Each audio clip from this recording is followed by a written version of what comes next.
bismillahi rahmaani rahiim. Assalaamu calaykum waraxmatullaahi tacaala wabarakaatu. daawadayaal kusoo dhawaada wararkii ugu dambeeyey ee dhanka ciyaaraha oo aan idinkugu soo baahinayo xogta ciyaaraha janal. qodobada aad daawa doontaan ee inta warka ku guda jirno aan idiin soo gudbin doono xogtooda waxaa ka mid ah Paul Pogba oo markaasi leeyahay uma badna inuu ka tagi doono xagaagan kooxdiisa Manchester United. Harry Maguire United ayaa leeyahay waa ay ugu caddahay inay la soo wareegto oo kooxda Manchester United waxa ay doonaysaa haatan inay aad isu dhisto. xidiga garabka difaaca ka ciyaara ee kooxda Real Madrid Marcelo Ferreira ayaa doonaya inuu isaga tago kooxdiisa Real Madrid. Mauro Icardi waxa uu doonayaa inuu ku biiro kooxda Juventus oo ayamahan aad baa loo hadalhayay inuu markaa isaga tagayo kooxdiisa Inter Milan. waxyaabaha kale daawadayaal ardiinayna waxaa ka mid ah macallinkii hore ee kooxda Manchester United Sir Alex Ferguson ayaa qadka telefoonka kula hadlay ciyaartoy bartilmaameed weyn oo ah kooxdiisa Manchester United. warbixin ayaan idinkaga haynaa. xiriirka UEFA waxa uu soo saaray sharci markaasi caqabad ku noqon kara kooxaha waaweyn ee qaaradda Yurub kaasoo loogu talagalay in lagu xanaaneeyo kooxaha yaryar qaarkood. warbixin ayaan idinkaga haynaa. soo dhawaada daawadayaal, qodobadaas iyo kuwa kale ayaad kula socon doontaan xogta ciyaaraha.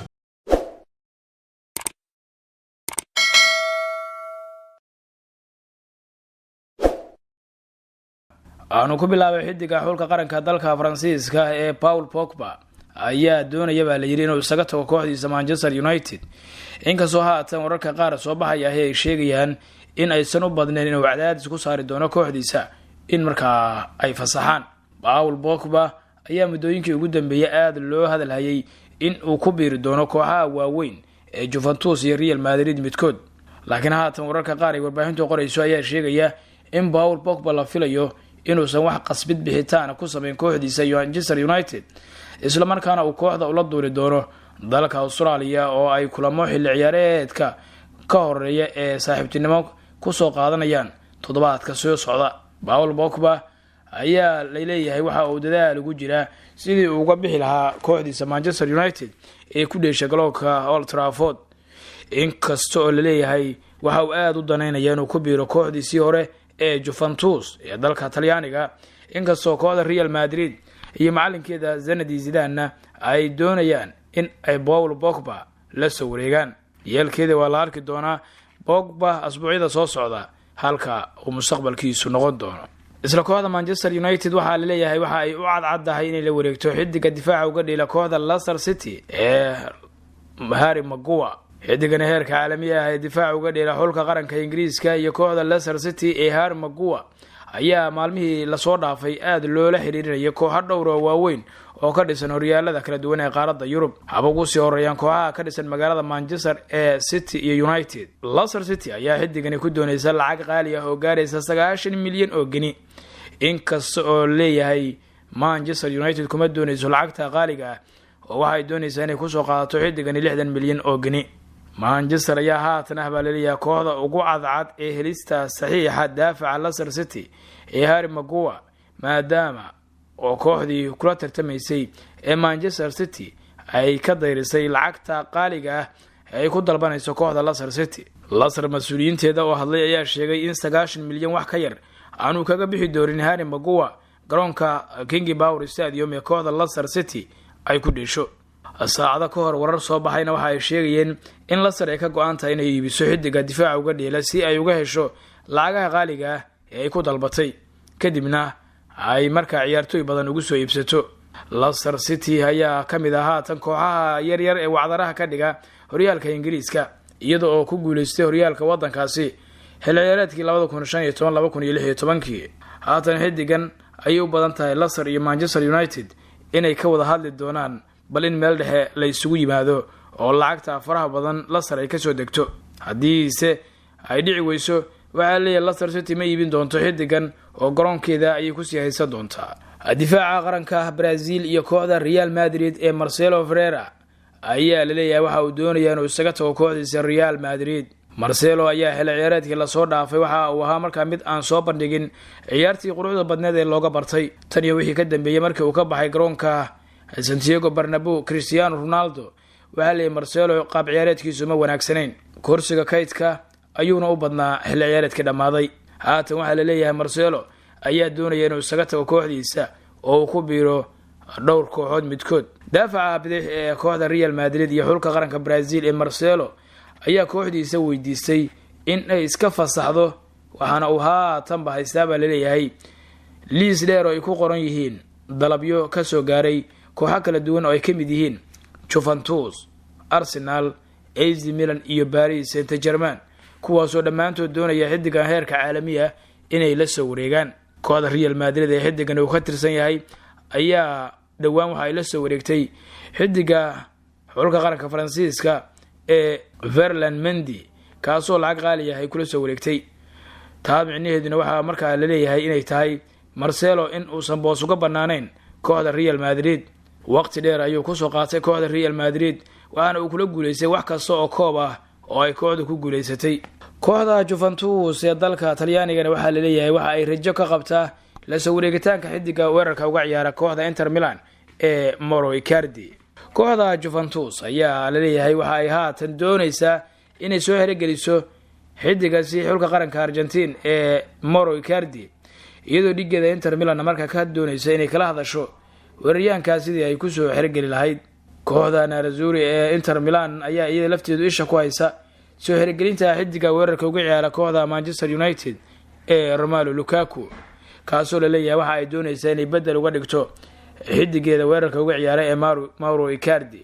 waxay u badan tahay baa la leeyahay in uu xidigaasi isaga baxo garoonka kooxda Inter Milan waa Mauro Icardi, sid markaa uu ugu biiro kooxda Juventus oo ay aad u doondoonaysa. dhowr kooxood ayaa Mauro Icardi doondoonayay, hase yeeshee waxa la leeyahay haatan Juventus iyo Inter Milan ayaa ka wada xaajoonaya sidii xidigaasi uu ugu biiri lahaa marwada duqda ah ee dalka Talyaaniga. Gazzetta dello Sport ayaa ku waramaysa in markaa kooxda Juventus ay ka go'an tahay soo xirgelinta xidiga weerarka uga ciyaara kooxda Inter Milan iyo xulka qaranka Argentina ee Mauro Icardi. Inter Milan qudheed waxa ay leedahay warbaahintu waxay doonaysaa inay iska fasaxdo xidigaasi oo xilli ciyaareedkii la soo dhaafay ay markaa isku dhaceen maamulka kooxda, taasoo keentay in kulamo badan uu ka maqnaado kooxda oo markaasi banaan joog ahaa. isla wararka la xiriira kooxda Juventus ayaan ku guda jirnay daawadayaal. halyeyga xulka qaranka Talyaaniga iyo kooxda Juventus ee Gianluigi Buffon ayaa dib ugu soo laabtay kooxdiisa Juventus oo maalinimadii shalay u saxiixay heshiis hal sano ah oo kula sii joogayo. kooxda Juventus durbadiiba waxay u soo bandhigtay halyeygeeda in uu la wareego calaamada kabtanimada ee kooxda Juve, hase yeeshee waxa la leeyahay uu iska diiday Juventus inuu u noqdo kabtan oo waxa uu leeyahay ma doonayo in markaasi aan dhibaato ku noqdo qof ka tirsan kooxdeeda Juventus. aad baan ugu farxayaa haddii Juventus uu kabtan u yahay difaaca khibradda badan ee Chiellini. wuxuu yiri ma doonayo inaan qof wax u dhibo, waxaan doonayaa in aan anigu wax bixiyo. sidaas waxa yiri halyeyga xulka qaranka Talyaaniga iyo kooxda cajuusada Talyaaniga ee Juventus ee Gianluigi Buffon. xidigan daada ah ee 41 sano jirka ah ayaa xilli ciyaareedkii la soo dhaafay ku qaatay kooxda Paris Saint-Germain, isagoo dib uga soo laabtay oo haatan Juventus ayuu dib ugu biiray. waxaana uu doonayaa xidigani heerka caalamiga in mar uu arko isagoo ku guuleysay tartanka Champions League oo la leeyahay haatan waa tartanka kaliya ee xidigani uusan wali qaadin. aad buu u jecel yahay inuu ku guuleysto Championka. haddii uu ogyahay baa la yiri xilli ciyaareedka soo socda kooxda ku guuleysan doonta waa uu ku biiri lahaa xidigani, laakiin haatan waxa u muuqata in Juventus ay aad u hubaynayso oo ay doonayso xilli ciyaareedka soo socda in ay ku guuleysato Championka. waana sababta baa la yiri sababta uu dib ugu soo laabtay kooxdiisa oo halyeyga u yahay si uu la qaado Championka. macallinkii hore ee kooxda Manchester United Sir Alex Ferguson ayaa la leeyahay waxa uu qadka telefoonka kula hadlay mid ka mid ah xidigaha kooxda targetka u ah ee ay doonayso in la soo wareegto. xog cusub ayaa laga helay wixii uu telefoonka ugu sheegay xidiga ay Man United haatan 70 milyan ee gini ku dalbatay ee laga soo diiday ee Harry Maguire oo markaasi ka tirsan kooxda Leicester City. sida ay shaacisay wariyaha Andy Meeting lagu magacaabo waxa uu Sir Alex Ferguson telefoonka ka wacay Harry Maguire sanadkii 2011 markaas oo ay kooxda da'yarta Manchester United iyo Sheffield United isku arkeen kulankii FA Youth Cup. Harry Maguire ayaa markaas ka tirsanaa kooxda da'yarta ee Sheffield United, waxaana uu da'yarta Man United ee waqtigaasi ku jiray Paul Pogba iyo Jesse Lingard, iyadoo markaa kooxaha da'yarta United ay guul gaareen. laakiin kadib kulanka waxa uu Sir Alex Ferguson telefoonka ku wacay Harry Maguire, waxaana uu sheegay inuu madaxa sare u qaado oo uu shaqada adag sii wato. wuxuuna Sir Alex Ferguson u ballan qaaday Maguire oo waqtigaasi da'yarta ahaa haddii uu taladiisa qaato uu maalin maalmaha kamid ah kooxaha ugu sareeya ka ciyaari doono. wicitaanka Zarka ayaa kalsooni geliyay baa leeyahay Harry Maguire, kaasoo bilaabay inuu qaato talada uu markaasi ka helay rogcadaga sporti ee u dhashay dalka Scotland. wuxuuna ugu dambeyntii diyaar u yahay baa yiri inuu riyadiisa kooxaha waaweyn ka rumeeyo. Sir Alex Ferguson ayaa intii uu maamulay kooxda Manchester United waxa uu kula guuleystay koobab fara badan oo horyaalka dalkaasi Ingiriisku ugu badan yahay. haatan United-ka ayaa doonaysa inay soo xirigelisay xidiga heerka caalamiga. madaxweynaha xiriirka kubadda cagta Yurub ee Alexander ayaa soo bandhigay qorshe ay ka fikirayaan inay ku soo kordhiyaan tartanka Champions League kaasoo saameyn weyn ku yeelan kara baa la yiri kooxaha waaweyn ee qaaradda Yurub. madaxweynaha UEFA Alexander ayaa sheegay in ay ka wada hadleen inay ka wada xaajoonayaan in kooxaha qaar si gaar ah loo xanaaneeyin doono, kuwaasoo ah waliba kooxo yaryar ama heerka dhexe isla markaana waxyaabo gaar ah ka sameeyay tartanka Champions League. qorshaha UEFA ayaa ah in haddii kooxaha qaar ay soo baxaan afardhamaadka Champions League in sanadka ku xiga ay si toos ah ku soo baxaan tartanka Champions League iyadoo aan loo eegaynin inay horyaalkooda kaalmaha sare kaga dhamaysteen. Alexander Severin ayaa tusaale u soo qaatay kooxaha Ajax, Monaco iyo Leicester City, kuwaasoo ku tilmaamay kooxo shaqo weyn qabtay isla markaana sanadihii ugu dambeeyay aad uga dhex muuqday tartanka Yurub ee UEFA Champions League. kooxaha Ajax, Leicester City iyo AS Monaco ayaa sanadihii ugu dambeeyay ahaa kooxo sida gaarka waxa lama filaanka uga sameeyay Champions League. waa nooca kooxaha Alexander doonayo in si gaar ah loola dhaqmo. Alexander oo arrintan ka hadlaya ayaa yiri waxaanu jecelnahay inaanu ilaalino kooxaha sida Ajax sanadkan ama Monaco ama Leicester City. sanadkan waxa ay Ajax ciyaartay afardhamaadka Champions League, waxaana qasab ku ah in ay ciyaartooydooda iibiyaan sababtoo ah ma oga haddii ay sanadka soo socda u soo bixi doonaan Champions League. madaxweynaha UEFA Alexander Severin ayaa hadalkiisa sii wata, waxaana uu yiri waxaan filayaa in ayna waajib nagu ahayn inaanu kooxo aad u badan ilaalino sababtoo ah kadib aad ayay iskugu dhawaanaysaa arrinta, laakiin waxaan filayaa in ay waajib nagu tahay inaanu kooxaha qaar ilaalino ayuu yiri sargaalka ka tirsan UEFA.